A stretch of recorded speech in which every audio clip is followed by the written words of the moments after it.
nós vamos fazer aí a análise do filme Vozes e Vultos. Então esse vídeo tem spoiler. Se você não assistiu o filme ainda, clica aqui no card e assiste o nosso vídeo contando um pouco mais pra vocês do filme sem spoiler. Então, gente, se vocês gostam de séries e filmes, não se esqueça de se inscrever aí no nosso canal. Ative também o sininho para receber todas as notificações, porque saem pelo menos 3 vídeos por semana aqui neste canal. Deixe aí o seu joinha para poder divulgar este conteúdo para mais pessoas. E nos sigam nas redes sociais para interagir com a gente e também deixar a sua sugestão de vídeo aqui pro canal.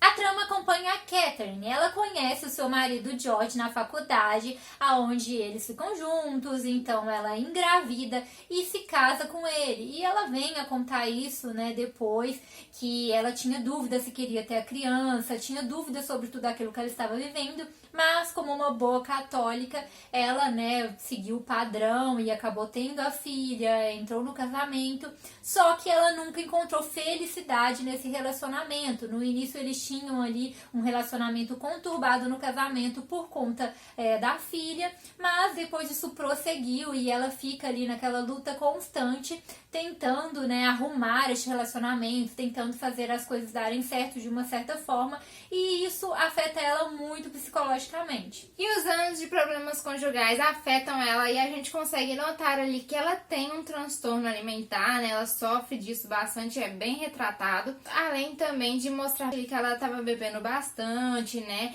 Desde quando ela saiu ali da cidade dela, né? Mudou de cidade, ela teve um abalo muito grande psicológico. Então a gente viu que ela estava sempre triste ali, né? Se sentindo ainda mais sozinha, né? Isso tudo afetou ali ainda mais o relacionamento dela, né? E o foco do filme vai muito além de terror sobrenatural, de espíritos. Na verdade, acompanha muito mais o drama vivido pela Catherine. A gente vê todo o sofrimento dela, o marido dela, né, o George, traía ela não tinha voz. Em diversos momentos ela tenta conversar com ele, tenta contar alguma coisa, e ele não se importava em ouvi-la, em estar com ela. Na verdade, parecia que ele mantinha um casamento mais de aparências para as outras pessoas. Parecia que estava tudo certo na casa dele, como ele era bem sucedido, tinha uma esposa maravilhosa, mas na verdade nem conversava com ela direito, não dava atenção para ela, traía ela. E isso também fica evidenciado quando ela começa a perceber que coisas estranhas estão acontecendo na casa. Ela tenta falar com o George, que não dá a menor bola pra ela, descredibiliza ela totalmente e faz ela parecer louca. Mas aí ela conhece o Floyd, né, que é o primeiro ali a acreditar nela, né, que ela não está louca, e ela vê que realmente ela está ali na presença de um espírito, né, e que é um espírito de uma mulher que está tentando ajudá-la, né. E de início ali ela vai achar que esse espírito é da Smith, né, que era a antiga moradora da casa, né, primeira moradora da casa, e ela também descobre que o marido dela era muito agressivo com ela, e inclusive a morte dela foi muito suspeita ali, né. Mais tarde ela investiga melhor e descobre que o espírito que está lá tentando falar com ela, na verdade é o espírito da Ela, a moradora, né, a última moradora da casa, que também foi morta pelo marido e que ele também era extremamente agressivo. Então nós notamos que um ciclo se repete, o mesmo que aconteceu com a Smith, aconteceu com a Ela, e provavelmente é o que aconteceria com a Catherine. Então ela percebe que elas na verdade estão tentando ajudá-la, protegê-la. E nós também percebemos que além dos espíritos das mulheres ali que ficaram na casa, também é um outro espírito ali, né, que tá tentando calar a voz dessas mulheres, né, tentando impedir que elas ajudem ali, né, no caso as mulheres que ficam na casa ali e precisam de ajuda. E quem que é esse espírito que ficava ali junto com o espírito das mulheres? E nós temos duas teorias de quem seria esse espírito. A primeira teoria é que, assim como o espírito das mulheres, né, o espírito da senhora Smith, o espírito da Ela ficou ali na casa, também teria ficado o espírito desses homens, o espírito do senhor Smith, o espírito do Calvin, que era o marido da Ela. Então seria o espírito desses homens. E algo que corrobora essa teoria é o fato de que esse espírito tinha uma voz masculina e ele tentava calar essa presença feminina. Algumas vezes nós vemos que ele foi agressivo aí com a Ela, sempre que ele aparecia de alguma forma, parecia ser agressivo com a Ela, e isso daria a entender que poderia ser esses espíritos masculinos que tentavam calá-las e que eles influenciavam os próximos homens que moravam na casa, assim como elas protegiam as mulheres. Mas a segunda teoria é ainda mais interessante, porque se você reparar bem, em nenhum momento eles falam que era um espírito de uma pessoa, né? Um espírito verdadeiramente. Então, poderia ser, na verdade, uma entidade demoníaca e não um espírito. E o que corrobora aí essa teoria? Primeiro, isso que ninguém fala em nenhum momento que se tratava de uma pessoa, de um espírito. Na verdade, o próprio Floyd fala para Catherine que ela teria que descobrir, né, do que se tratava, quem era. Ele não sente ali que é uma pessoa, uma presença de um espírito realmente, porque ele sentiu a presença do espírito da Ella, mas ele não conseguiu distinguir aí do que se tratava essa outra presença. E um outro fato que corrobora aí para essa teoria é no final, quando o George está no barco, que elas falam que os portões do inferno só são visíveis para aqueles que vão entrar, e falam sobre a questão dos maus não vencerem. Então, isso mostra que ele estaria sofrendo uma punição com a morte dele, e ele estaria aí indo para o inferno. E eles, tanto que elas falam também, né, que elas, que são espíritos, não estão nem no céu nem no inferno, mas estão no meio, né, disso, no meio dos dois. E ele, na verdade, estava indo ali para o inferno. Então, isso corrobora com a teoria de que seria uma entidade, porque se os maus nunca vencem, como elas falam, os outros homens que fizeram as mesmas coisas que ele fez, também teriam tido essa mesma finalidade, né? Esse mesmo fim. Eles também teriam sofrido essa mesma punição que o George sofreu. Então, eles não estariam ali entre os dois mundos como elas. E aí seria então uma entidade demoníaca que provavelmente já estava lá até mesmo antes do Smith, e que foi quem teria influenciado todos eles. Na verdade, colaborou aí para que eles fizessem, né? Porque dá pra ver que todos já tinham personalidades aí, tanto quanto suspeitas. Então a Cat começa ali a descobrir as coisas, e além dela descobrir sobre o passado das mulheres mortas, ela também descobre do marido dela, né, que estava tudo ali numa mentira. Na verdade, ele estava vivendo ali uma vida como uma identidade do primo dele que morreu, né, ou seja, ele roubou a identidade do primo dele. E aí ela fica ali toda chocada, né, e nós fazemos aí uma ligação com relação a essa morte do primo dele. Porque se você juntar as peças ali, ele fala que o primo dele morreu muito jovem, né? Ele morreu afogado e ele herdou o barco dele. E o que aconteceu que a gente viu aí? O Floyd também, né, teve uma morte ali afogado quando ele descobriu ali a verdade sobre o George, né? E aí o George foi e matou o Floyd. Então, fazendo essa ligação aí, né, a gente vê que provavelmente foi o George que deve ter matado aí o primo dele por inveja, né? E aí herdou o barco dele, pegou ali as pinturas dele e assumiu ali a identidade dele como se ele tivesse a mesma vida do primo dele.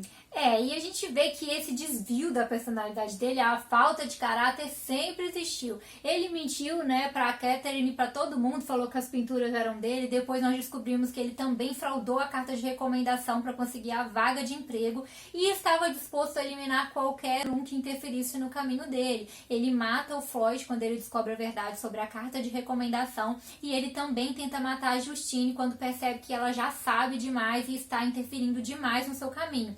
Então essa questão da voz que ele ouvia, ela só fomentou uma vontade nele, mas esse desvio do caráter dele já era muito anterior. Mas, apesar de tudo, Catherine não conseguiu se salvar a tempo, né? Ela não conseguiu fugir e acaba sendo morta pelo seu marido. É claro que foi uma cena muito triste ali, né? Porque a gente estava torcendo ali para que ela escapasse. Mas, se a gente reparar ao longo do filme, foram dadas algumas pistas aí de que ela teria este fim, né? Foi falada ali a questão do destino, que ela também, então, acabaria tendo o mesmo destino que as outras mulheres, né? Ela passava pelas mesmas coisas. Então, ela estaria ligada já a este destino aí de morrer. Além disso, também tem a questão de retratar aí um pouco da realidade, né? Porque a Catherine, ela tava ali sofrendo ali, né? Naquele relacionamento, um relacionamento abusivo, né?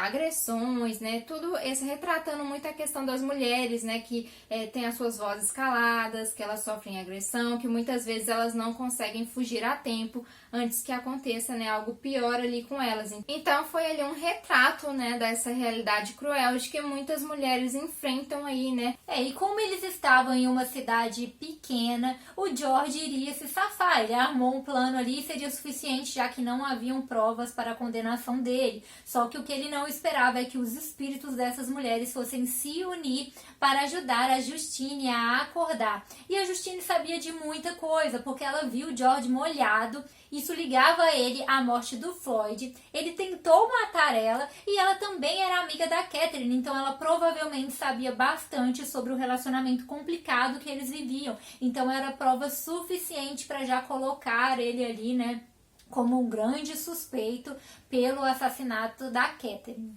E aí, finalmente, nós chegamos aí no final, né, este final polêmico, em que o George vai ali até o barco, né, e lá no meio da água ele consegue ver ali, né, aquele fogo que as mulheres até falam ali, né, que os portões do inferno, né, que aparecem ali para aqueles que vão entrar nele.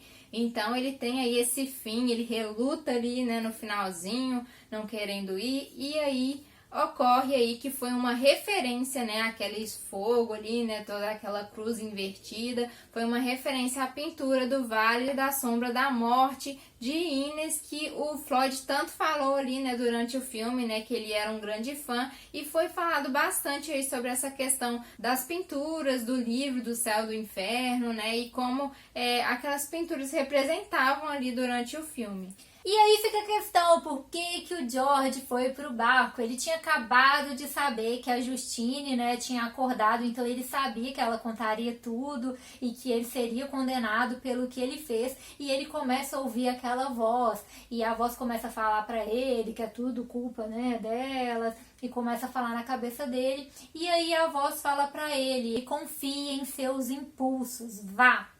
E aí ficam as teorias do porquê, qual que era a intenção do George, afinal de contas, ao ir para aquele barco. A primeira teoria, a primeira coisa que vem na mente é que ele correu para tentar impedir a Justine de falar alguma coisa sobre ele, né? Ele foi lá para tentar matá-la, dar um fim nela, algo desse tipo. Então por isso ele teria saído tão rapidamente, sem levar nada, e entrado ali no barco, mas as mulheres interviram quando ele estava no barco, porque parece que ele perde o controle ali, ele fica meio confuso e tem as vozes delas, né, explicando. Então poderia ser que ele estava indo lá para matar a Justine, mas na verdade morreu ali na água por conta da interferência dos espíritos femininos. A segunda teoria seria que o George, na verdade, estava indo lá para morrer. Ele, né, confiou nos seus impulsos, não queria ser condenado, sabia que não tinha jeito, então ele teria corrido e ido para a água para ter o seu fim, mas teria se assustado quando viu aquela cena toda do fogo, né, do inferno, e isso teria assustado ele, por isso a reação dele teria sido aquela reação de horror e de não querer, né, parecer que ele não estava querendo. A terceira teoria é que ele não queria se matar justamente por conta desse susto dele, que quando ele estava ali no barco e ele vê toda aquela cena, não parecia que ele queria morrer. Ele tem uma expressão de medo, ele vê que o barco está perdendo o controle e não parece que era o desejo dele morrer naquele momento. Então, essa terceira teoria é que o George, na verdade, estava tentando fugir. Ele saiu às pressas, né, e tentou fugir. Mas aí tem falha também nessa teoria, que é que ele não levou nada, nem comida, nem água, né? Aparentemente ele não estava com nada no barco, roupas. E também ele poderia ter tentado fugir de carro, assim como poderia ter tentado ir atrás da Justine de carro, né? Mas acredito que não há uma explicação concreta, mas ficam aí essas teorias e principalmente pautada nesse pensamento, né? Ele estava confuso, a avó tinha falado ali na mente dele e ela só manda ele ir, fala para ele confiar nos impulsos. Então ele realmente agiu sem pensar muito naquele momento. E o que a gente entendeu aí é que ele realmente morreu, né? Por todas as falas ali dos espíritos. Os portões do inferno só seriam vistos para quem fosse entrar nele, né? Então, acreditamos que ele foi, né, para o inferno, então ele morreu, acreditamos nessa teoria aí, né, de que ele não ficou vivo. Se ele não tivesse ficado vivo, por que ele teria essa visão naquele momento? Ele até poderia ter essa visão do futuro, mas a fala é muito clara que esses portões só são vistos por aqueles que vão adentrar neles, e elas também falam logo em seguida, né, que o mal nunca vence, e pareciam que elas estavam triunfando naquele momento, que elas estavam conseguindo uma vitória naquele momento, então dá sim a entender que ele morreu ali naquela água, gente. E aí nós temos a cena final ali também da foto da Smith revelando que o anel era dela. Então este anel foi passando, né? Nós já sabíamos que esse anel também havia sido da ela, depois ele passa para a Catherine. Então nós percebemos que esse anel foi passando e elas também revelam que o poder delas foi se aumentando com o tempo. Elas estavam ali para proteger outras mulheres, para tentar alertar e proteger outras mulheres, pois todas elas foram vítimas de homens. E essa questão é muito importante durante toda a trama dessa união feminina, de se ajudar, não só dos espíritos, mas também a própria Justine, a amizade que ela teve com a Catherine, o apoio que ela deu, levar ela para conhecer outras mulheres. Então essa questão da representatividade feminina, da união, da força, de apoiar para que a outra possa contar, possa falar o que está vivendo, possa sair de uma situação difícil, é muito importante durante a trama. Então deixa aí pra gente nos comentários o que você entendeu desse final. Você ficou decepcionado que a Catherine morreu? Ou você não gostou mesmo? Foi do final de ter aparecido ali aquela visão do inferno pro Josh? Ficou confuso sobre por que ele foi pro barco? Deixa aí pra gente o que vocês entenderam, se vocês gostaram do filme. Então é isso, galera. Tchauzinho!